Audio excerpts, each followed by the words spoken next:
All right. Well, thank you so much. Thank you, both of you. Welcome, everyone, to our very first episode of UM-ULH Presents Finding Your Path with Brett Torres and Mallika Saggoo.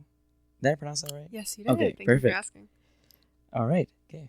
My name is Hans Alday. I serve as the president for UM-ULH, and I will be your host for today. So, for our first guest, Brett Torres, he is an undergraduate student in his fourth and final year of a Bachelor of Health Sciences degree in the University of Manitoba. He is currently working towards a future in medicine with a passion for advocacy and equity through patient empowerment and storytelling. Thank you, Brett, for joining us today. For our second guest today, we have Mallika, who is a second-year medical student at the University of Manitoba. She is a trilingual first-generation immigrant who was born and brought up in India. She graduated with an undergrad in health sciences in 2024 at the U of M. Thank you, Mallika, for joining us today. Thank you. All right. Okay. Feel free to, this is now an opportunity for you to introduce yourself to our audience. Yeah, so my name is Brett. I think Hans did a really good job at introducing my professional background and, what I'm trying to study, what I want to do. I guess, things that you'd want to know in my personal life is what I do in my free time. So I like to play basketball, play volleyball, and I love to play Minecraft. So, Ooh. Yeah. Very fun. Hi, everyone. So, as Hans said, my name is Mallika, and I'm a second-year medical student at the University of Manitoba. I also thought he did a really good job of introducing me.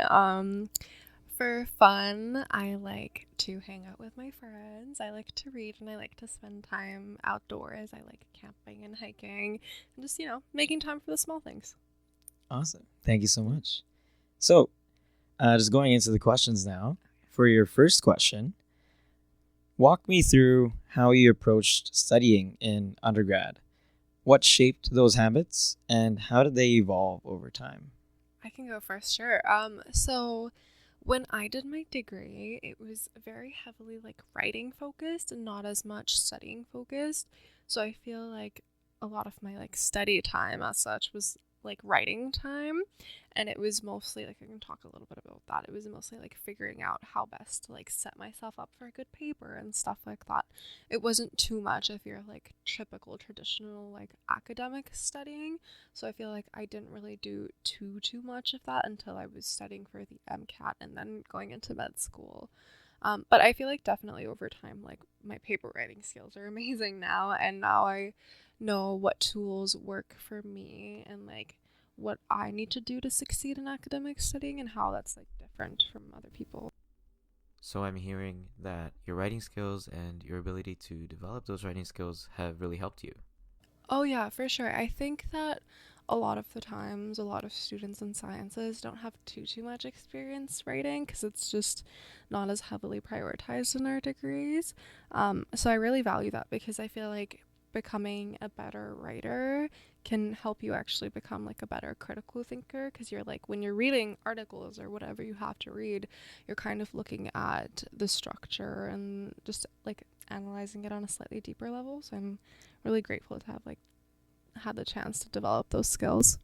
Yeah, so I guess you were in health sciences. You I got was. into 2020, right? Yes, I started in 2020. Right. So I got in 2022, and I guess it goes to show that there's a difference between how the program is now constructed. So, 2 years change, there was sort of less of a writing focus. There were still writing assignments, but there was that big shift in a lot of the biomedical courses.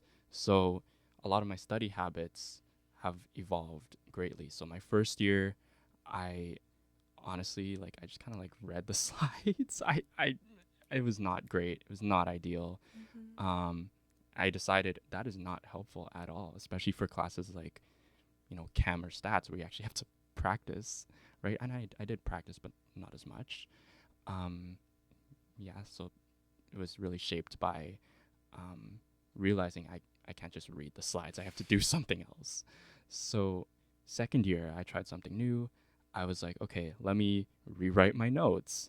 And I realized that took way too much time. I can't do that anymore. it took me like 3 hours just to write something that was covered in 20 slides. And I was like, I have 5 classes. I cannot do that. So third year, discovered the Holy Grail Anki. So Yep. discovered Anki, and I was like, I discovered it, and I was like, okay, I'm entering flow now. Like I think Anki really is a tool that is helpful for courses that are heavy in memorizing things. So that's something I started doing. And then I realized, okay, maybe I could change how I make my Anki cards. Because when I did my Anki cards, I was kind of lazy, and I would just copy a picture of the slides into the card. So now in my 4th year, I stopped doing that, and I instead made them like short cards. Instead of having like little instead of having like a whole picture of the slides, I would just have like one word or one key concept to memorize.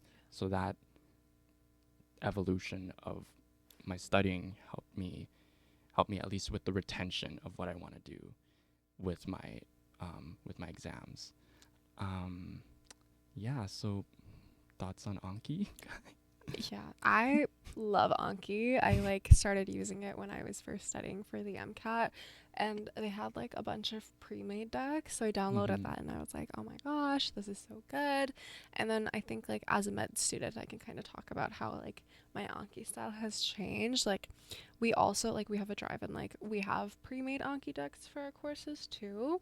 So I would download those, and at first I was like, oh my gosh, Anki's the best. And I would like, but my problem was I would just kind of like passively read them. And I was like, oh, like I'm not even, it's just like a form of rereading the slides, but on a different like program. So I was like, well, that can happen. And then I started making my own flashcards, where I also sometimes used pictures of the slides. It's just so easy. But then I like actually was typing them up, and like I was using something called closed cards because they're my personal favorite and like is what works with my learning style the most.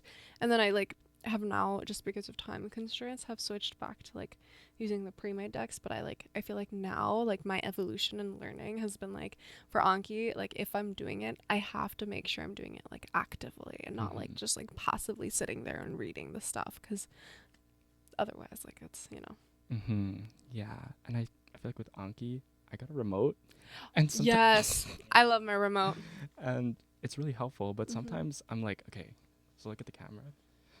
I'm like, like this, and I'm like, click, and I've like, done that. What am I doing? So this is not sponsored, but get an Anki remote. Am I allowed to say that? Yeah. Okay. Okay. Yeah, I like love my Anki remote so much, because I'll just hop on the treadmill, put my iPad up there, and I'm just like, and I get over, like, I get my workout in, I get 100 flashcards in, everybody's happy. It's great.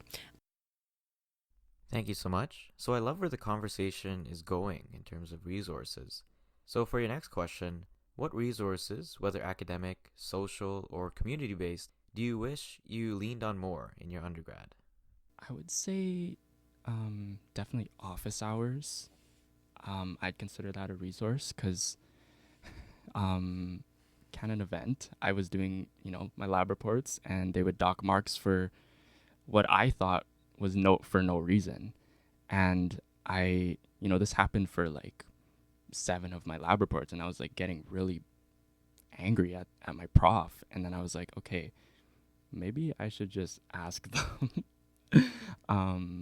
So yeah, I went into office hours, and essentially they told me what I got wrong, but also why I got it wrong. Because oftentimes when you get feedback from assignments, obviously you see what you got wrong sometimes, or at least you see the score you got, but you're not really sure why you got it wrong or how you can improve on it. So I think it's really important, and I guess we could touch on it later, to give feedback that it's actionable. So one of the ways you can get actionable feedback is through office hours. Sometimes it's humbling, and sometimes it's really helpful. But once I went to office hours, those last 3 lab reports, they went really well. So And honestly, going through those office hours really gave me clarity on future classes as well. So, yeah, honestly, that's a resource that I try and do for my future classes. Yeah. I would say that I wish I utilized study groups a little bit more. I definitely lean on them a little bit more now just because I find that when you're studying by yourself, it can get very like easy to be stuck in the same concepts and like the same way of thinking, but then when you study with other people and like talk through things, it can challenge your way of thinking and open you up to like new ideas that you might not have considered before because they just like every person's unique and comes up with their own things, and that can help it like stick better too. And it's just like I find now that when I go to them, it creates a like broader like understanding of whatever we're talking about. And also I find that like just being in community also like makes me want to study more. Like it's very motivating to like go to a study group and like, you know, I'm seeing my friends and we're like talking about this one thing and I'm like I'm so fired up, like I'm ready to study, and it feels much better and like more gratifying versus like me studying in my bedroom at like 11 p.m. So yeah, I definitely agree. Mhm. Me and Hans and a couple of our friends, we actually have been studying as a group Oh yeah. For a couple of exams now, and I think having other people's perspectives, if I'm ever confused on a topic, Hans or someone else will explain it to me in a way that's like, oh my gosh, I I know everything now. Yeah. So Yeah. so yeah, having these study groups is really beneficial to have, again, these other perspectives, and then you can also give your perspectives to other Exactly. people. Yeah. So Yeah, like you never know that like something that seems like common sense to you, like other people just haven't thought of it, and like vice versa. And it's so cool to see how different people think. Like as we get ready to go into our third year of med, which is clerkship, where we're going to be rotating on the wards, where it's like a lot of thinking on your feet and kind of like having to know a lot of stuff. I'm doing like some self-led like study groups with some friends about like just general things that we should know, like for example like some microbiome stuff and antibiotics. And I feel like it's so cool because it's like you have to know these things, but like it's hard to like read and retain all of this information. But like when your friends teach it to you, A, it's more fun, and then B, it's just like way more digestible. especially when there's, I'm imagining there's a lot of content in med. A little. There's definitely concepts that I miss. Mhm, So yeah, 100%. having, someone else say, okay, did we go over this? And me going, no, I don't know what that is. I've never seen that in my life. Yeah. And, if having them explain to me again, and then me being like, okay, yeah, maybe now I remember it because you explained it to me. Exactly. It's easier to remember if your friend explains it to you than Yeah. if a lecturer explains it to you. Yeah, it's a lot more engaging. Yeah. So, in terms of study groups and when you're studying by yourself, what sort of techniques do you try to emphasize on that you found worked well for you, and what are some techniques that you found did not work well for you? So, I like where the conversation is going with study groups, and I'm seeing the Feynman technique. Are there any other techniques you use in study groups or by yourself? I don't know if this is a technique, but I love my whiteboard. I think every person, like if they're in a position where they have to study a lot, should get a whiteboard, because I kind of use it just as like a mind map, and I like go crazy on it, and I like write out the lecture objectives and like what I need to know. And I have one at home, and it's just so useful, like being able to write out the entire like thing about what I'm studying right now in a way that makes sense for me, and then you literally just step back and then you see the big picture, and I feel like that clicks for me so well. And then like when I study in groups, like we use whiteboards too, and just like everybody like adds their own thing, and it works well. Yeah. I wanted to actually add on to the Feynman technique. I think, we do a good job at doing it as a group, but sometimes we can't find time to meet. So kind of combining your approach with the whiteboard and Feynman technique, I'll have a whiteboard in my room, and instead of obviously presenting to real human beings, I'll present to my stuffed animal. I love it. And obviously I'll pretend like I'm a professor. I'll ask questions to my pretend audience where and even when I am asking questions, me asking the questions actually helps me understand the topic a lot more. So talking to my stuffed animals and having a whiteboard, I think that's a match made in heaven. I love it. It's like you've set up a little classroom for yourself. It's absolutely wonderful. Yeah. And you had mentioned study techniques that didn't work as well, right? Yes. Unless there was I was just gonna say I like Pomodoro. Yes. Because I feel like there's a lot of times where I'm like, oh my god, I would rather like do anything except for study right now. And then I like putting on one of those guided YouTube videos and just like going along with it because it makes it feel a lot more tolerable.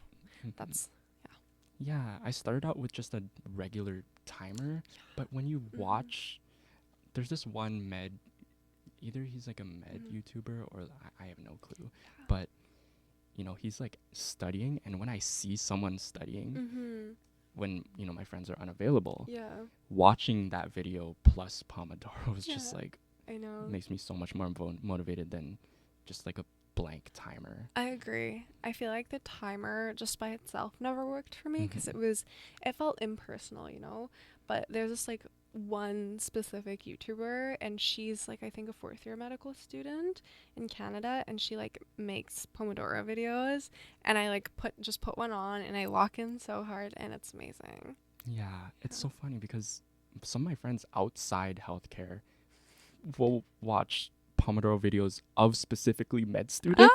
That's so funny. And it's like, oh my gosh, these med students are helping me lock in.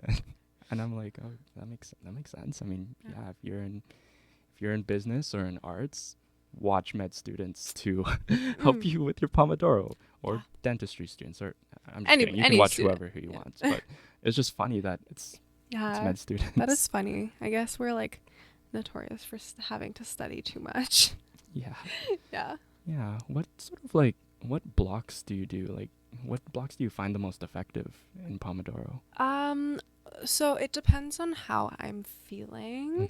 Usually, like, if I'm feeling good, I like to do, like, a 3-hour Pomodoro with 50 minutes of studying and 10 minutes of break.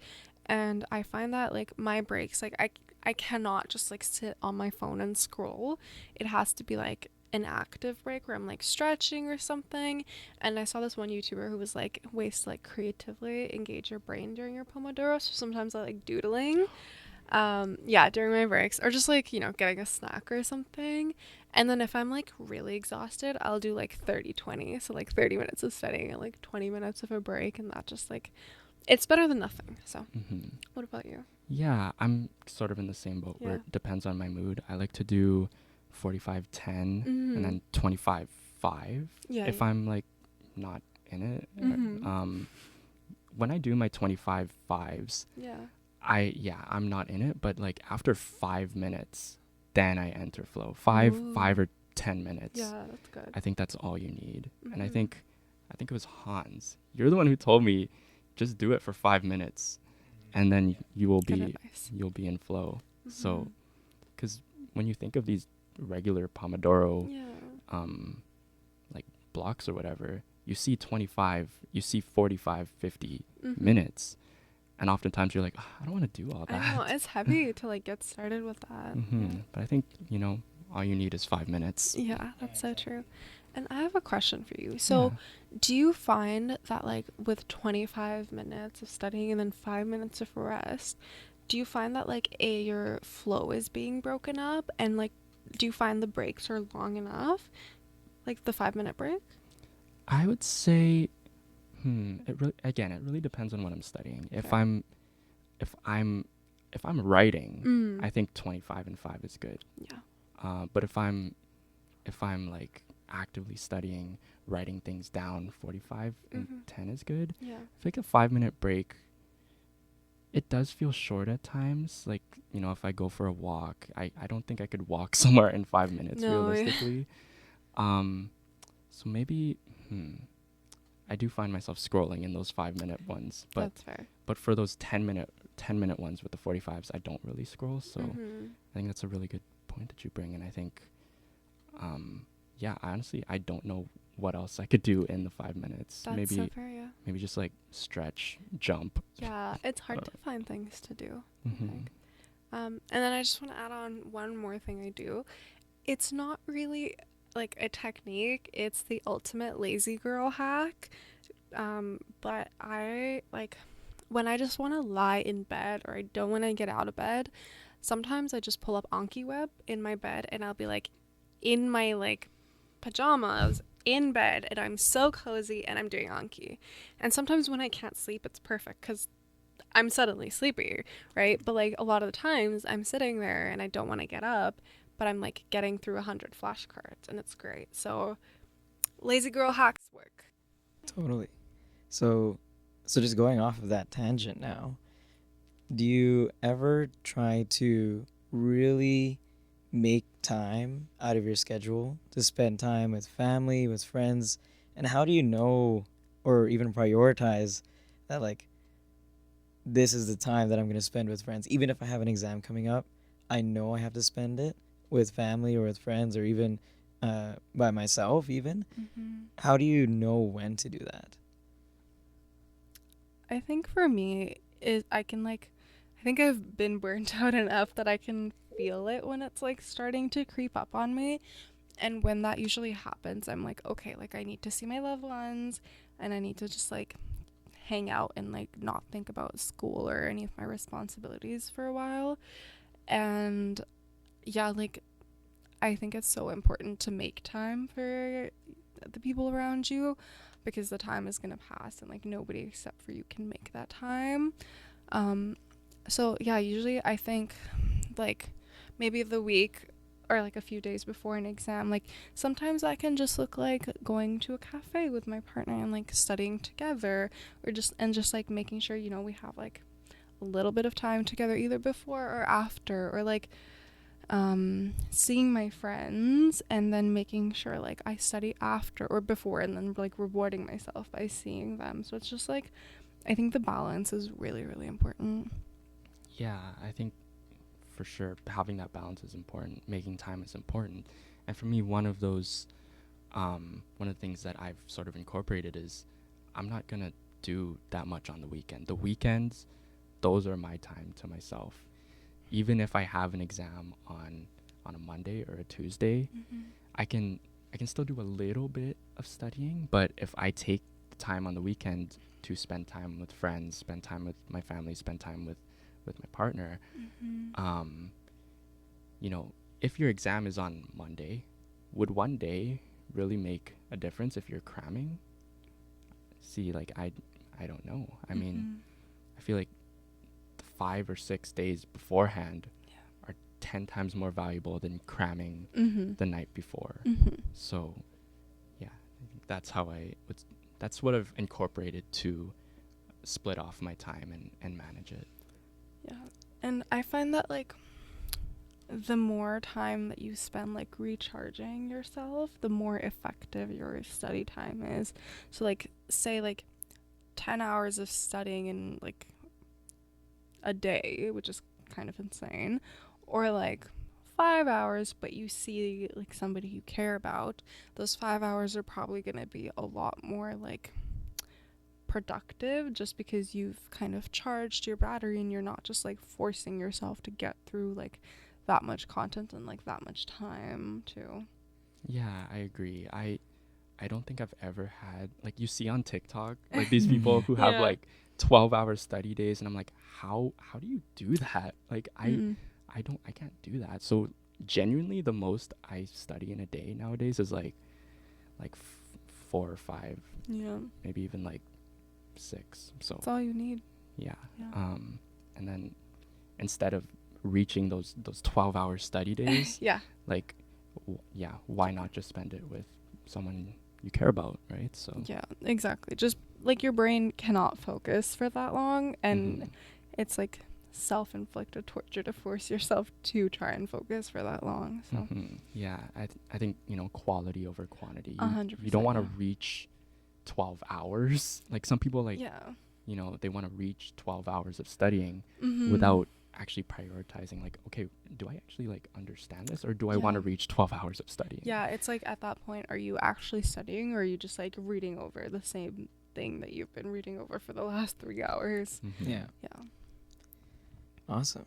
Thank you so much for both of you. And so continuing on, are there any campus workshops or supports that you've found helpful? I really like the therapy dogs that come to Oh, yeah. campus sometimes. We have them a decent bit, and I just like they brighten my day. I love seeing them around.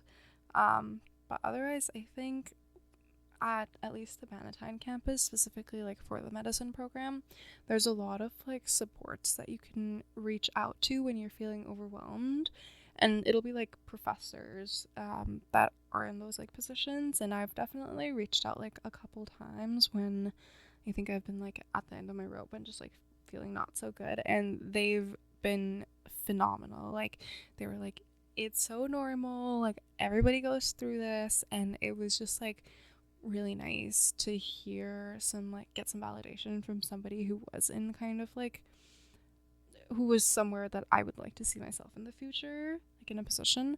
So yeah. Yeah, I think, you know, having that, you know, change of environment is really important. Not necessarily a specific campus support, but if you're ever feeling burnt out, I think it's really important to gather a group of friends, or even try something new. I think one of the like there was this one time I was really burnt out in second year, and I decided, okay, should I study or should I go to a UM-ULH med panel? So weirdly enough, I went to that med panel, and it was nice to listen to a lot of these people's stories. And I think if you can find a place where you could, a safe space where you could listen to people's stories or even tell your story, whether that be listening to med panels or going to someone's office hours or going to a lot of the mental health supports that are available on Fort Garry and the Bannatyne campus, again, that can provide you with so much clarity, and hearing that, just simply hearing that I'm going through it too, we're here for you, it's so reassuring, because Yeah. when I'm burnt out, I just feel so alone. Yeah. So hearing that, I don't want to say like trauma bonding with your classmates, but like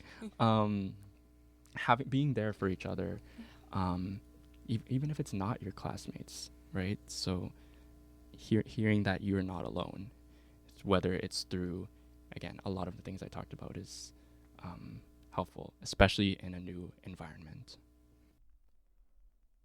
So moving on to our next subject here is mentorship and the medical application journey. So for your first question, how do you first find mentors? And what strategies or platforms helped you connect with the right people? Yeah, so first finding mentors. For me, it was really stepping out of my comfort zone. Like the first step was stepping out of my comfort zone. And my favorite quote by LeBron, putting yourself in uncomfortable situations. I think my first year, I did like 0 extracurriculars. And I was like, I'm cooked. I'm cooked for my med applications. I'm not getting into U of T. I'm not, okay, whatever. But my second year, I had attended a UM-ULH panel. It was a research panel, and a lot of the people came in, and through that panel, I connected with a lot of students, and they helped me connect with my PI, who I researched with the following summer. And initially, I was like, man, I don't want to go to this panel. It's at 6 p.m. I don't know anyone, but honestly, like, I feel like I have a lot of social anxiety, or I'm a little socially awkward sometimes, but, putting yourself in these situations, there's not a lot of bad things that can really happen, to be honest with you. So that's like kind of the first step is, attending events by UM-ULH or events by Pre-Med or or MISC or whatever. All of these clubs will have opportunities for you to connect with students, with professors, and with professionals as well. So yeah, I think it's for me, it started with stepping out of my comfort zone. Yeah, I agree. I think stepping out of your comfort zone is huge. I also, like, when I was in my first year, went to a meeting, or like an event by UM-ULH, and I emailed the then president at the time. I was like, hey, like, how do I get into research?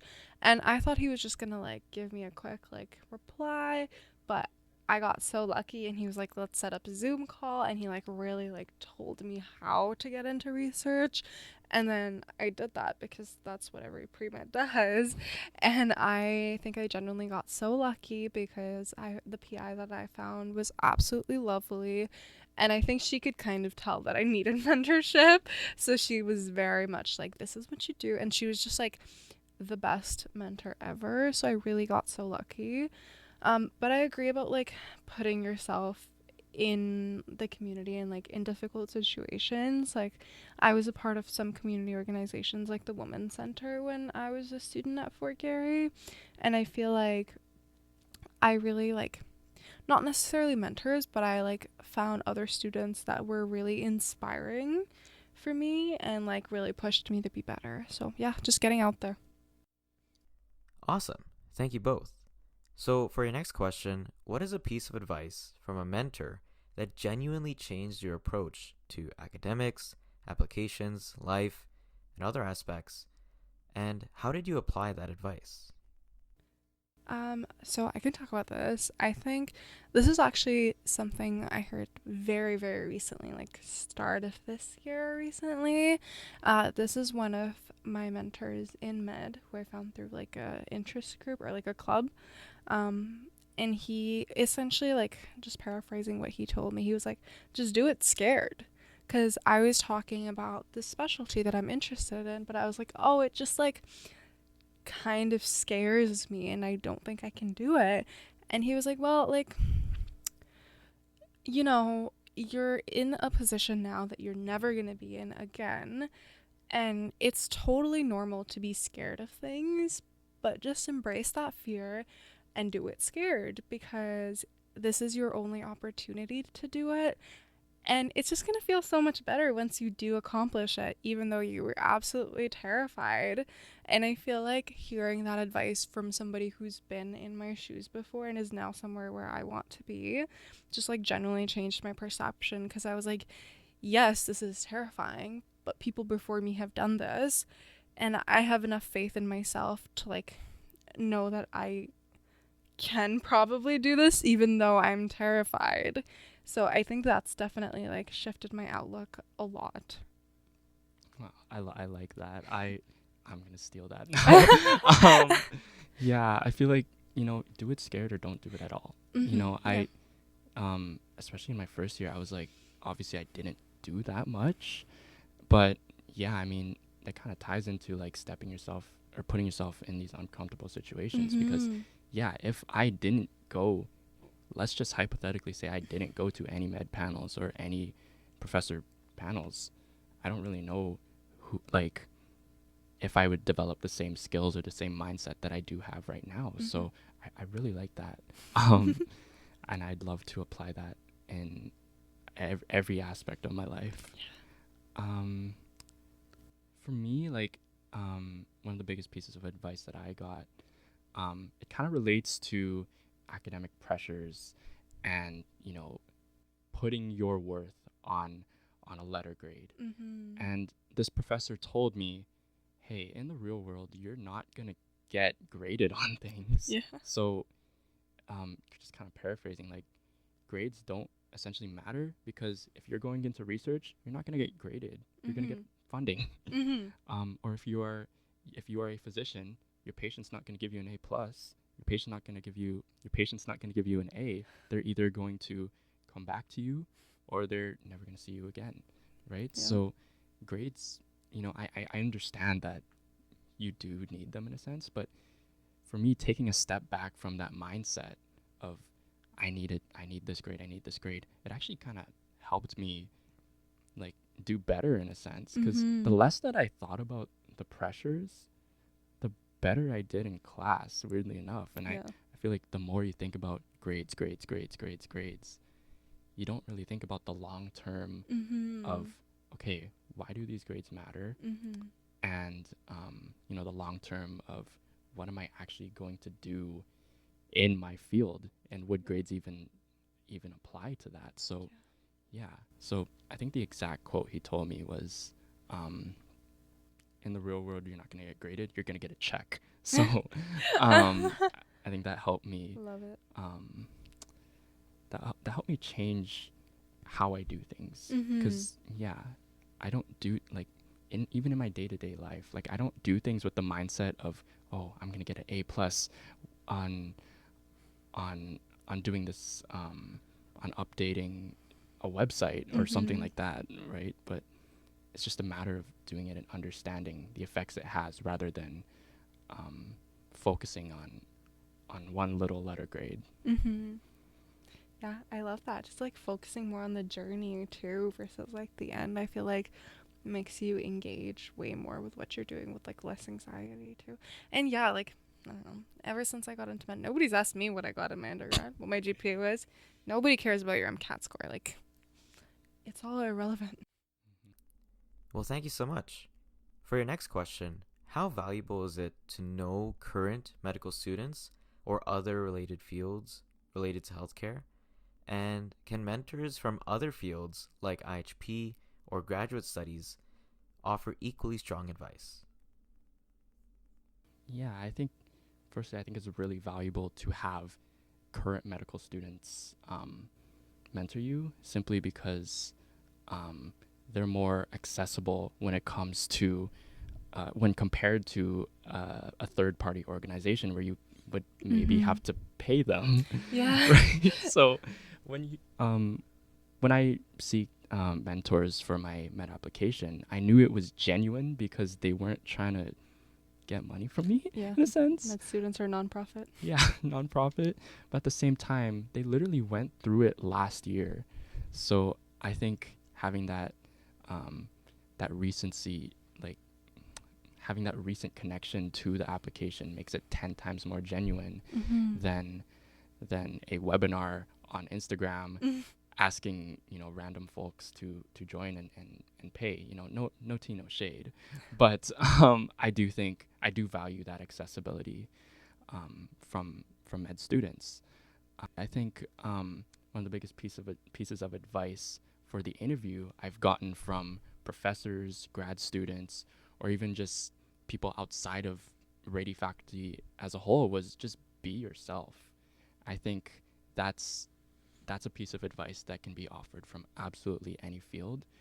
And as you continue to highlight what you've done in your life, if you highlight this experience, for example, on the interview, that can carry so much weight to so many different parts of your life. I mean, a lot of jobs per se, like they can see all your stats on a resume, but they really care more about your experience. And I think that's something that can be carried over so many different fields. So Yeah, I agree. I think it's important to have a mentor and med student, a mentor who's a med student, just to like figure out if you even like what they're doing, and if you like if you can see yourself in their shoes.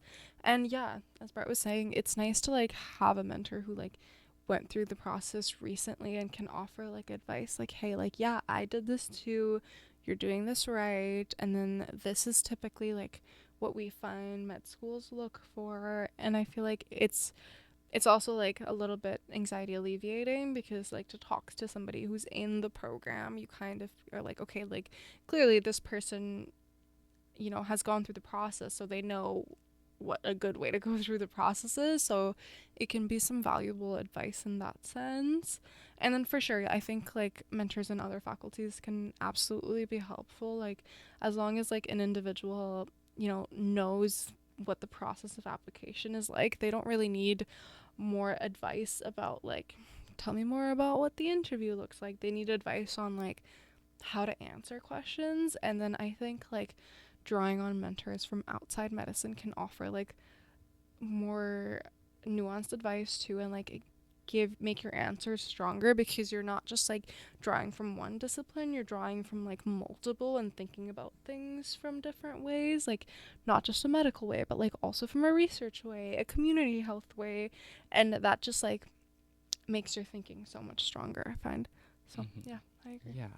And I do think having a mentor from medicine is way more valuable than reading Reddit posts on our such Pre-Med Canada. Yeah. Because a lot of the advice and experiences that I've heard, you don't read that stuff on Pre-Med Canada. You think Pre-Med Canada has everything. It doesn't. No, it doesn't. And hearing about the curriculum, hearing about the actual process and how people feel about that process, and how people feel once they're in, so much more valuable than reading stats. Am I cooked? Yeah. Is it over for me? or things like that. Like, listening to experiences is one of the biggest aspects that I really like about the mentors is the reassurance. Yeah, I agree. And then just like about Reddit too, I feel like there's a lot of like fear mongering that happens, and a lot of the times it's like, oh, like you got a C, you're never gonna get into medicine, which I'm like, yes you will, like you're fine. A C doesn't define anybody, you know. I will say though, I would still like, if comparing like a big organization who does like webinars for interviews versus like Reddit, I think I would still prefer Reddit, because it's like real people like talking about stuff versus like people who are trying to make money off of you. And obviously like they can still offer good advice, like no tea, no shade. But I don't know, I feel like Reddit, there can be a lot of fear mongering, but it just like it feels more authentic. And maybe I'm a little bit biased because I did get a lot of my advice from Reddit and I didn't like go to a third party organization or something, but that's my take. All right, so for our next section, we will talk a bit more about balancing school, life, and your identity. How did you learn to balance academics with your personal life, and what does that balance look like for you now? I think I think for me in my second year, it was Canada event. I was taking biochem lab, cell bio. Oh yeah. So many courses that took so much of my time, and I was still doing that, the study method where I would rewrite my notes. So I had like no time for my friends, and I realized this at a hangout where I was like, I don't want to say like I don't know who my friends are, but at the same time it was like, man, I haven't talked to these people in like 8 months, and I used to talk to these people every day. So after I realized that, these are people that that I care a lot about, and people that I should be talking to more often. Maybe not every day, because low key like engineers are like engineers are like really busy as well, but it helped me realize that, hey, I need to talk to these people so much more. So that combination of managing my time through my study habits and making it more efficient, as well as carving out more time with people I care about, I think that specific event helped me realize I need to take a step back and talk to people I care about. Yeah, I love that. Yeah, no, Canon event second year. It's rough, but I feel like for me, I was pretty good during undergrad at like having time for myself, but the first year of med school is where it like really hit me, where I was like forced to like really figure out my study habits, and it was everything, like there was so much content, so I felt like I was always studying, and I feel like I had academics tied in so strongly with my personality that it was like I didn't know where this like where being a med student ended and being a person started. It just like felt like the same thing. And over the summer and in second year, I like it like hit me a lot, and I was like, no, like I don't want my life to just be school. I want to be like more than that. So I find that for me, it's been like really intentional. Like even when it's busy, like I'm going to take that extra 20 minutes at bed to like read my book. Or I don't care if this week is like super stressful. I'm going to take a couple hours in the week to like call my friend or like go see them or like do an activity or just something like that, and like make sure I'm still holding on to who I am, because it's like so easy to lose yourself in the work that you do, because obviously like, you know, it's so time consuming and so important. But it's like, I think, just like speaking from a medical perspective, like you become a better physician and just like a better person like if you continue to like work on your identity outside of academics. Mm-hmm. For sure. I feel like identity, I can totally relate to. Yeah. Where does me start? Where does a student start? Because honestly, like the first 2-3 years, like those hobbies that I listed at the beginning, I barely did that. I know. And you know, sometimes, you know, I was literally prepping for like job interviews, and I was like, you know, the daunting question, tell me about yourself. And I was like, what, like, who am I outside of a student? What are my hobbies? Like, what do I care about? So I think it's important to, you know, obviously take time to do your hobbies, because realistically, is a 2-hour volleyball game going to impact, is it really going to impact your exam results? Nope. Probably not. So, yeah, I think, you know, that's a really good point that you talked about, and I can 100% relate. Yeah, I love it. You just have to like force yourself to balance. Otherwise, like nobody else is gonna do it for you, and like I think you're the only one who realizes like how important balance is for yourself, and like everybody just has to figure that out for themselves and like see what they can do for themselves. So even when tough times come, sometimes folks can require a mental health break. Sometimes because of that break, they may perceive themselves as falling behind. How can they catch up without overwhelming themselves? I feel like this is a really good question, and also like really nuanced. It's hard to say, but honestly, I think like the best thing to do is have a calendar. Like me and my Google Calendar are locked in for life. And it's like when I'm stressed or going through something, I just like schedule blocks. I'm like, for this next hour, I'm going to do this, and then I'm going to take a break, or I'm going to do this and I'm going to do that. And I just like, it helps me to kind of plan out my day or my week even, and just like say I took a couple days off because I needed a break, like just writing down a list of everything I have to get through and like allotting it to like different days, and just like figuring out what kind of work needs to be done to like get myself there. And of course it's like, you know, kind of hard to like do it all. So when I'm going through like a spot like that, I always make sure, you know, treat myself a little, like get a coffee, buy myself dinner. And I feel like the little incentives and the little rewards can also like make catching up a bit easier too. I definitely agree. I think there were times that at night I was like, oh my gosh, I'm done. I can't finish it all. But, you know, I would wake up and I'd be like, why am I even stressing? It's not even that much. Yeah. So I realized this.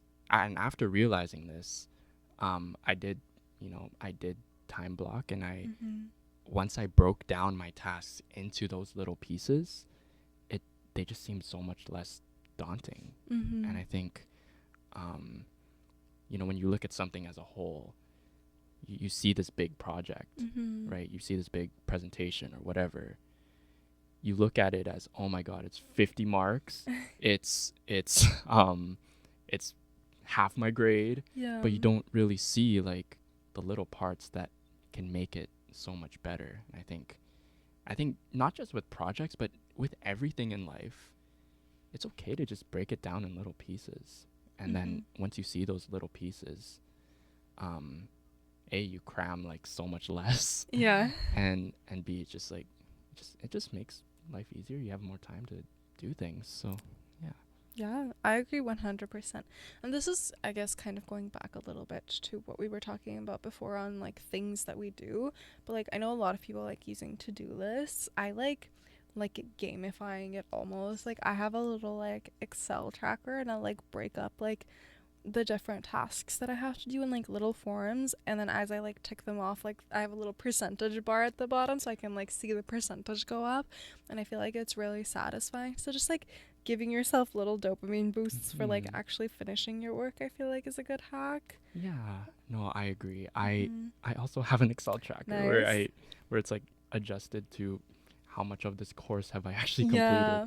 And now in the semester where it's March 30, or what is it today? March 20, whatever. 27th. So there's like a couple days left in our semester. Oh, and wow. seeing that we're like 70, 80% through just Ooh. makes me feel so much happier.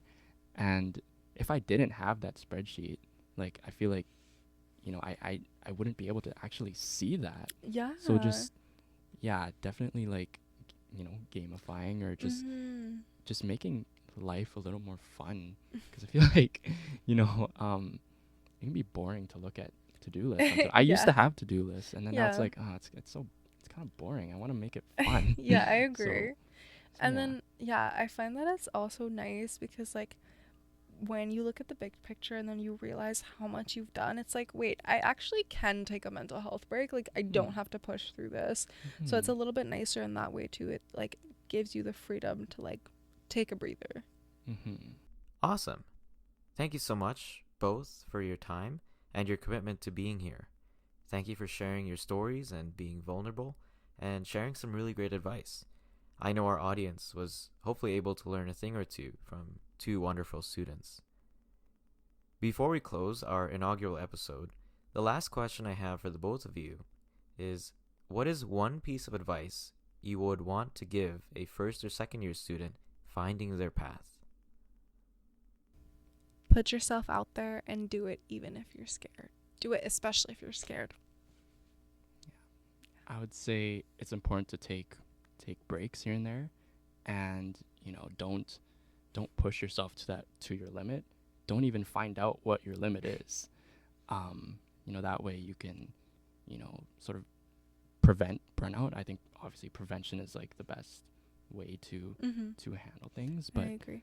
You know, just don't even find out what your limit is. So yeah, take breaks. And awesome. Thank you both for your time. With that closes our first episode of UM-ULH Presents Finding Your Path.